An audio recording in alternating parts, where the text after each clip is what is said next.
د ترکي کلي د هر اوسیدونکي په ذهنونو کې لا هم د غربي یرغلګرو وحشتونه د ویرې او ظلم تصویر جوړوي.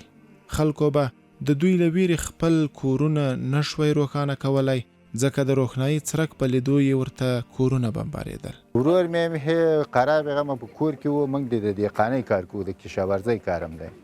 پس خپل په ځمکو باندې خپل انده اوس هم دهقان یم، د کشاورزۍ کار کوو. نو د شپې هم چې برق نشو لګوی، چې برق به هم ولګوی هملته اوان سره راکټ سره توپ سره یې وهلو، دلته مخکې پوستې وي. نو دا 21 کلنې سیند و، موږ ورته دغه ورځو کې قرار و چې ورته دغه وکړو، کوزده ورته وکړو. نو دا دغه راغی، موږ نه دا واخیستی، موږ یې ټول په ارمان پرېښودلو. زموږ پلار زموږ مور بیخي داسې جګرخونه شولو چې د تر اوسه پورې حالات یې ښه نه دی. دا ظلمونه یوازې یرغلګرو نه بلکې د دوی په لاس جوړې شوې ادارې هم ورته کړنې ترسره کولې. دغلته مالونه خپل تړلي وو، دغه مرمۍ دغه ټانک راغلی، هغلته ودرېدل، 3 دانې ټانک رالو، ټانکونو انداخت وکړ. انداخت چې وکړ، ما زه د دروازې راووتلم، چې دروازې نه راووتلم ولې بس درون شو، داخل کې شو، بیرته چې ننوتلم چې د مرمۍ انداختې وکړ، په دې دروازه ولګېد، هغه پله باندې ولګېد، د هغې پلې نه دې پله باندې ووهله.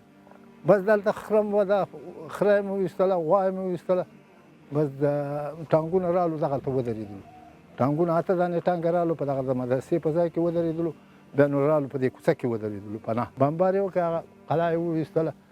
یوه شیشه په دغه کورو کې دغه شاوخوا ان تر هغه کوره پورې دا شیشې پاکې ماتې شوې. په ترکي کلي کې د وحشي صفته یرغلګرو د وحشتونو کیسې په دې لنډ مستند کې نه راټولیږي، خو تاسو ته مو د مشت نمونهی خروار په توګه څو اندکې بیلګې وړاندې کړي.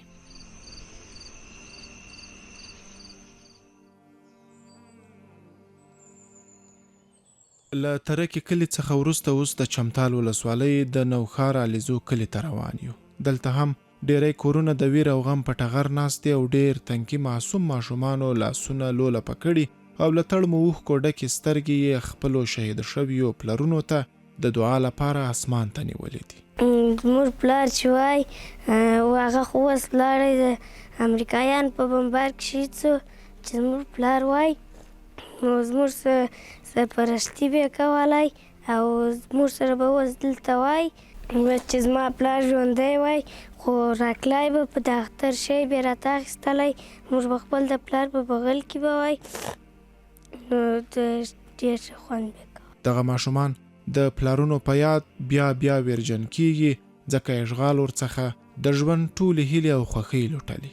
د نوښار پر علیزو کلي داسې تورې ویرجنې شپې هم میلمنې شوې وې چې د کلي 10 تنو تاندو ځوانانو جنازې په اوږو شوي او په سهار یې ټولو ونو او بوټو د ماتم په مخه خپل شنې او زرغونې پاڼې مړاوې او ځوړنده ساتلې وي. په دې منطقه کې ډېر سخت جنګونه وسول، ډېر سختې چاپې وسولې، په سلګونو چاپې وکېدلې. د شپې به داسې حالات راغی چې بیخي به خلک د کورو ووتله، بیا به هغه تیارو بمبار راکټونه او نور دغسې چاپې به وهلې، هغه خلک شهیدان کېدل، وړکیان، ماشومان، ساسرې، ټول په دې ولس کې دا ټول دا کلی په دا کلي کې چاپه وسوله.